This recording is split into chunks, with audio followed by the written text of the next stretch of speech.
भगवान की पंचो भागवत बसी पढ़ुथा पंचो भागवत बसी पढ़ुथा तेणु भगवान को 24 अवतार करना भला करते भागवत केमी रचना करागला ये कथा आलोचना करते अध्याय चतुर्थ अध्याय गला चतुर्थ अध्याय आसे कौन कहते कौन जे वेदव्यासंकर चरित्र कथा आसवे भागवत केमी रचना करागले वेद पुराण रचि व्यास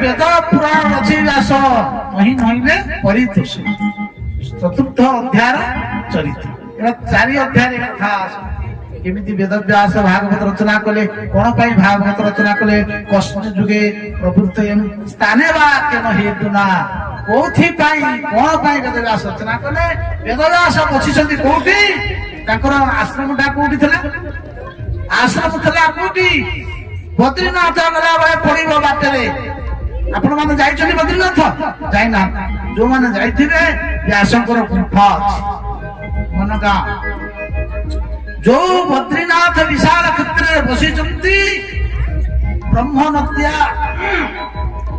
सरस्वती नदीर स्थान से सरस्वती नदी कूल साम्याप्रास आश्रम केशव प्रयाग रे बसिचंती देखुचंती कोन ना कलिजुगर जीव मानकर दुर्दशा कलिजुग मानकर दुर्दशा कोन ना स्वल्प आयुष मंद बुद्धि मंदाहास मंद मतयो मंद भाग्य ये भाग्यहीन व्यक्ति मानकर दुर्दशा देखिकी विचार कले केमिति जीवन कल्याण हब मन मन भावुचंती सेही समय कोन आसिला मन भितरे मु जगतर कल्याण करिवा पई मु वेद कोन करिवि ना वेद को मु भाग भाग 4 वेद करदेले ऋग यजु साम अथर्व वेद करदेले आ 4 वेद को कोन कले 4 जन शिष्य थिले 4 जन शिष्य को कोन कले 4 वेद देई देले प्रथम होची को वेद ऋग्वेद कहले पहिला मुनि की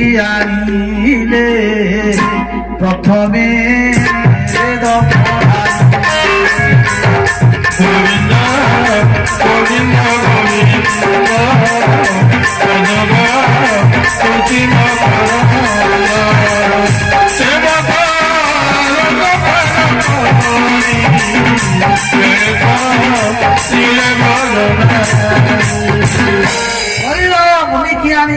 प्रथम वेद पढ़ाइले प्रथम वेद कौन ऋग्वेद बुझीगल ताले द्वितीय वेद कौन जयमिनी देले श्याम जयमिनी देले कौन श्याम वेद देले आ यजुर्जे बई संपाय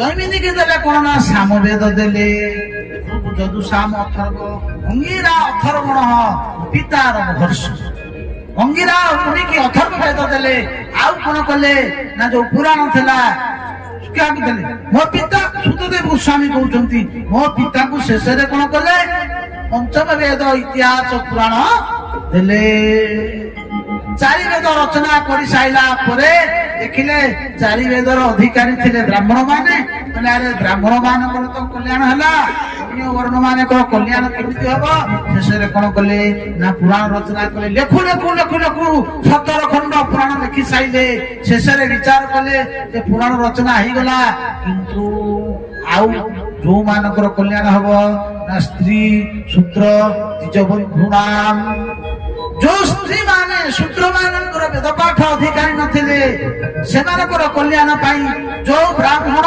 पतित हो जाए जो ब्राह्मण मद्यपान करे ଯୋଉ ବ୍ରାହ୍ମଣ ମାଂସ ଭକ୍ଷଣ କରେ ସେ ପତିତ ହେଇଯାଏ, ତାକୁ ଯଦି ବି ସେ ବ୍ରାହ୍ମଣ ସେ ହଉଛି ପତିତ ବ୍ରାହ୍ମଣ, ନିଜ ବନ୍ଧୁ ନା। ତାହେଲେ ସେଇମାନଙ୍କର କଲ୍ୟାଣ ପାଇଁ ବିଚାର କଲେ କଣ କରିବା ନା ମହାଭାରତ ରଚନା କଲେ। ଶେଷରେ ମହାଭାରତ ରଚନା କରି ସାରିଲା ପରେ କହିଲେ ଯାହା ହଉ ମୁଁ ଏତେ ଗୁଡିଏ ଗ୍ରନ୍ଥ ରଚନା କଲି, ତେଣୁ ଜଗତର କଲ୍ୟାଣ ହବ, କିନ୍ତୁ ମନରେ ଅପୂର୍ଣ୍ଣତା ରହିଗଲା। ମୁଁ ଏତେ କଥା ଲେଖିଲି, କାହିଁ ମୋ ମନ ଆନନ୍ଦ ନାହିଁ। ଯଦି ଧନ ସମ୍ପତ୍ତି ପୁଳାଏ ଥାଇକି ଯଦି ସୁଖ ନାହିଁ, ତାହେଲେ ଜୀବନ କିଛି ମୂଲ୍ୟ ନାହିଁ। ବ୍ୟାସ ବସିଛନ୍ତି ସାମ୍ୟପ୍ରାସ କେଶପ୍ରୟାଗ ଆଶ୍ରମରେ, ମନ ଅସନ୍ତୁଷ୍ଟ। ମୁଁ ଜଗତ କଲ୍ୟାଣ ପାଇଁ ମୋ ପାଖରେ ଯେତେ ଜ୍ଞାନ ଥିଲା ମୁଁ ସବୁ ଲେଖି ସାରିଛି। ସଂସାର ରୂପକ ରୋଗକୁ ନାଶ କରିବା ପାଇଁ ମୋ ପାଖରେ ଯୋଉ ଜଡିବୁଟି ଥିଲା ମୁଁ ସବୁ ଲେଖିଦେଲି, କିନ୍ତୁ ମୋ ମନ କାହିଁକି ସନ୍ତୁଷ୍ଟ ହେଲା ନାହିଁ। ମୁଁ କଣ କରିବି? ବେଦବ୍ୟାସ ବସିଛନ୍ତି ଦୁଃଖିତ ହେଇକିରି। ନାରଦ ଆସିକି, ତାଙ୍କର ଗୁରୁ ହଉଛନ୍ତି ନାରଦ ଆସିକିରି ପହଞ୍ଚିଗଲେ ଭଗବାନ ଶ୍ରୀମନ୍ନାରାୟଣଙ୍କର ନାମ। ଶ୍ରୀମନ୍ନାରାୟଣ ନାରାୟଣ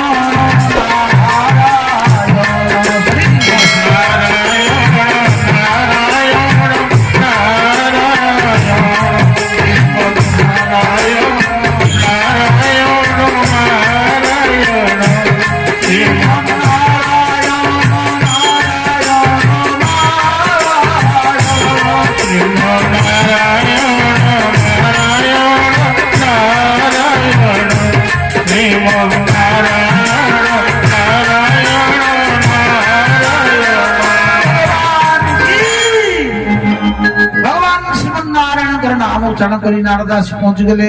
ନାରଦ ଆସି ପହଞ୍ଚିଗଲେ, ନାରଦକୁ ଦେଖିଦେଲେ, କାହିଁକି ନା ଗୁରୁ ନାରଦ ହଉଛନ୍ତି ନାରଦ। ବେଦବ୍ୟାସ ପ୍ରଣିପାତ ହେଲେ, ପ୍ରଣିପାତ ହେଇ ଅଭୟା ପୂଜା କରିସାରିଲା ପରେ ହାତ ଯୋଡ଼ିକିରି ପ୍ରଣାମ କଲେ। ନାରଦ ଯେତେବେଳେ ଦେଖିଲେ ଶିଷ୍ୟ ବେଦବ୍ୟାସଙ୍କୁ, ଦେଖୁଛନ୍ତି ବେଦବ୍ୟାସଙ୍କର ମୁହଁଟା କାହିଁ ଶୁଖି ଯାଇଛି, କଣ ହେଇଛି? ମୁଁ ଆସିଥିଲି ମୋ ଶିଷ୍ୟ। ନାରଦ କହୁଛନ୍ତି ମୋର ଶିଷ୍ୟ 2 ଜଣ ବୁଢା, 2 ଜଣ ହଉଛନ୍ତି ବାଳକ। ନାରଦଙ୍କର ଯୋଉ 4 ଜଣ ଶିଷ୍ୟ ଥିଲେ, ତାଙ୍କ ଭିତରେ ବୁଢା ଶିଷ୍ୟ 2ଟା ଥିଲେ, ଆଉ ଛୋଟିଆ ବାଳକ ଶିଷ୍ୟ ଥିଲେ। କହିଲେ ବୁଢା ଶିଷ୍ୟ କିଏ? ସେ ଗୋଟିଏ ହେଲେ ବାଲ୍ମୀକି, ଆଉ ଗୋଟିଏ ହେଲେ ବେଦବ୍ୟାସ, ବୟସ ହେଇଥିଲେ। ଆଉ ବାଳକ ଶିଷ୍ୟ କିଏ ଥିଲେ ନା ଧ୍ରୁବ ଥିଲେ, ଆଉ ପ୍ରହ୍ଲାଦ। କହିଲେ ମୋର ଶିଷ୍ୟ ହଉଛନ୍ତି ବେଦବ୍ୟାସ। ମୋ ଶିଷ୍ୟ ଏତେ ଭଲ କାମ କରିଛନ୍ତି, ଜଗତ କଲ୍ୟାଣ ପାଇଁ ବେଦ ରଚନା କଲେ, 17 ଖଣ୍ଡ ପୁରାଣ ରଚନା କଲେ, ମହାଭାରତ ରଚନା କରିଛନ୍ତି, ଆଉ ମହାଭାରତର ସବୁ କଥା ଲେଖି ଦେଇଛନ୍ତି, ଆଉ ମହାଭାରତର କଥା ସମସ୍ତେ ପାଠ କରୁଛନ୍ତି। ମୁଁ ଆସିଥିଲି ମୋ ଶିଷ୍ୟକୁ ଟିକେ ଅଭିବାଦନ ଦେବା ପାଇଁ, ଆଜି ଦେଖୁଛି ମୋ ଶିଷ୍ୟର ମନ କାହିଁକି ଦୁଃଖ। ନାରଦ କହୁଛନ୍ତି ବେଦବ୍ୟାସଙ୍କୁ, କହିଲେ ପରାଶର ମହାଭାଗା ଭବତଃ କଶ୍ଚିତ୍ ଆତ୍ମନଃ। ହେ ପରାଶର ନନ୍ଦନ, ପରାଶରସ୍ୟ ଅପତ୍ୟ କୁମାର ଇତ୍ୟର୍ଥେ ପରାଶର। ବେଦବ୍ୟାସଙ୍କର ଅନ୍ୟ ନାମ ହଉଛି ପରାଶର। हे पराशर नंदन पराशर, पराशरस्य पुत्र। हे पराशर नंदन भवता आपणकर मन शरीर वाणी सुस्थ परिस्तुष्यति शरीर आत्मा मानस एवं तुमर मन तुमर वाणी आत्मा सब ठीक तो कहीं मु तो देखुची कहीं तुम मन कहीं ठीक नहीं, मन मलिन हो जाइछि।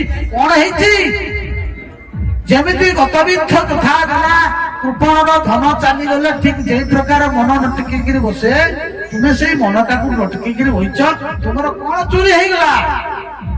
जो धन चोरी हो जाए साधु माने पाखे रखती ना, साधु मान धन तो प्रभुंर ना।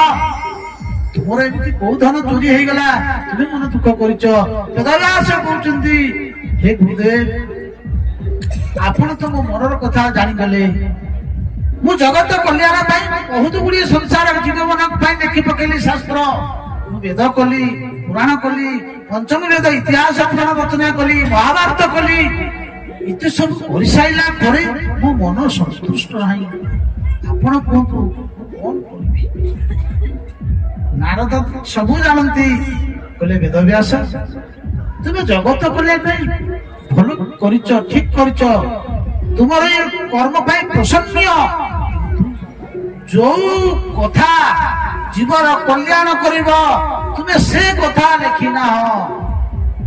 ଆରେ ବୋଲେ ଦେଖ, ଶାସ୍ତ୍ର ଯେତେ ଅଳଙ୍କୃତ ହେଇଥାଉ ନା କାହିଁ, ସେଇ ଶାସ୍ତ୍ର ଯଦି ଜଗତର ଆଦରଣୀୟ ନହେଲା ସେ ଶାସ୍ତ୍ରର ମୂଲ୍ୟ କିଛି ନାହିଁ। କବି ମାନେ ବହୁତ ଗୁଡିଏ ଲେଖିଛନ୍ତି, ସେ କବିକି ଆମେ, କବିଙ୍କର ଗ୍ରନ୍ଥ ଅନେକ ଗ୍ରନ୍ଥ ଅଛି, ଆମେ ସେ ଗ୍ରନ୍ଥକୁ ପଢିନେ ଆମେ ଯାଉନା, କାହିଁକି ନା ଆଦରଣୀୟ ନୁହେଁ। ଅଦ୍ୟାବଧି କବି ଜୟଦେବଙ୍କର ଗାଁ ଚାଲିଛି, ଘରେ ଘରେ ପାଠ ଚାଲିଛି, କାହିଁକି ନା ପ୍ରଭୁଙ୍କର ଗୁଣକୀର୍ତ୍ତନ ଅଛି। ବୋଲେ ଯୋଉ ଧର୍ମ କରିସାରିଲା ପରେ ଭଗବାନ ପ୍ରତି ପ୍ରୀତି ନହେଲା ସେ ଧର୍ମ ହଉଛି ନିଷ୍ଫଳ ହେଇଯାଏ। ନିଷ୍କପଟ ଧର୍ମ କରିସାରିଲା ପରେ ଯଦି ଭଗବାନ ପ୍ରତି ପ୍ରଗାଢ଼ ଭକ୍ତି ନହେଲା ତାହେଲେ ସେ ଧର୍ମର କିଛି ମୂଲ୍ୟ ନାହିଁ।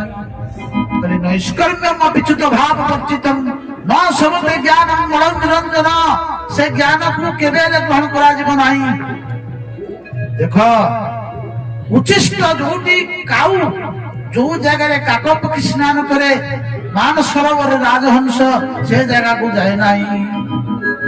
ବେଦବ୍ୟାସ ତୁମେ ଜ୍ଞାନର କଥା ଯେତେ ଉଚ୍ଚ ସ୍ତରକୁ ନେଇଛ, ଭକ୍ତିର କଥାକୁ ତୁମେ ଲେଖିନାହ।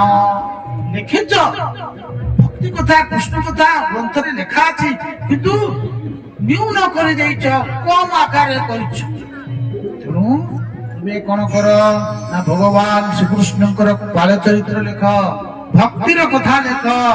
କୃଷ୍ଣ ନିର୍ମଳ ଦୋଷକ মুখে নকল উচ্চারণ, যে ধর্মে কৃষ্ণ তোষ নাই সে ধর্ম নিম্নটেই। ভোলানন্দ কন্যা ভগবান কি জয়। ভগবান বাল্য চরিত্র লেখ,